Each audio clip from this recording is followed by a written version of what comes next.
దాసరి నారాయణరావు స్వర్గస్థులైన మరుక్షణమే కిమ్స్ హాస్పిటల్ వద్ద ఆయన బంధువులు అభిమానులు ఉలిక్కిపడే విధంగా దాసరి కోడలు దాసరి సుశీల మాట్లాడిన మాటలు అందరిలో తీవ్ర ఆసక్తిని కలిగిస్తున్నాయి. అసలు ఆవిడ ఎవరు, ఎందుకలా మాట్లాడింది అని ప్రతి ఒక్కరూ చర్చించుకుంటున్నారు. వివరాల్లోకి వెళితే దాసరి పెద్ద కుమారుడు తారక హరిహర ప్రభు పెద్దగా తెలివిగలవాడు కాదు, తండ్రి చాటు కొడుకు అని చెప్పుకుంటూ ఉంటారు. అయితే హరిహర ప్రభు సుశీల ప్రేమించి పెళ్లి చేసుకున్నారు. వారికి ఒక కుమారుడు. అతనికి అతని తాత పేరు దాసరి నారాయణరావు అని పెట్టుకున్నారు.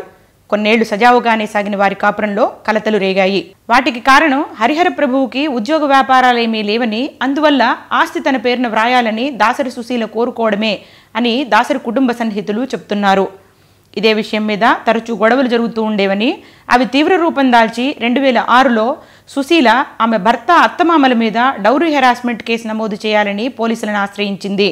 అప్పటికే దాసరి నారాయణరావు సెంట్రల్ మినిస్టర్గా ఉండటంతో పోలీసులు కేసు నమోదు చేసుకోకుండా అశ్రద్ధ చేస్తున్నారని, వెంటనే కేసు నమోదు చేసుకోకపోతే నిరాహార దీక్ష చేస్తానని ప్రెస్ మీట్ పెట్టి మరీ హెచ్చరించింది.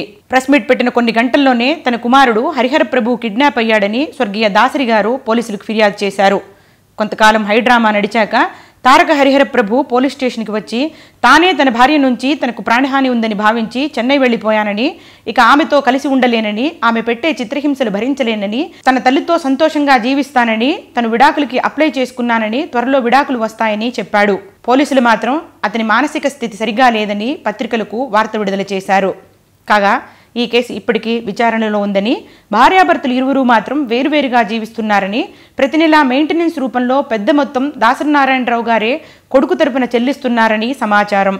ఈ నేపథ్యంలో దాసరి నారాయణరావు తీవ్ర అస్వస్థతకు గురైన విషయం తెలుసుకున్న సుశీల తన కొడుకుతో సహా వారిని కలిసి ఆస్తి విషయం మాట్లాడినట్లు సమాచారం. 2 వారాల్లో కోలుకుంటానని, ఆ తర్వాత మాట్లాడుకుందామని ఆయన వారించి పంపినట్లు తెలుస్తోంది. ఊహించని విధంగా దాసరి నారాయణరావు తుది శ్వాస విడిచారు.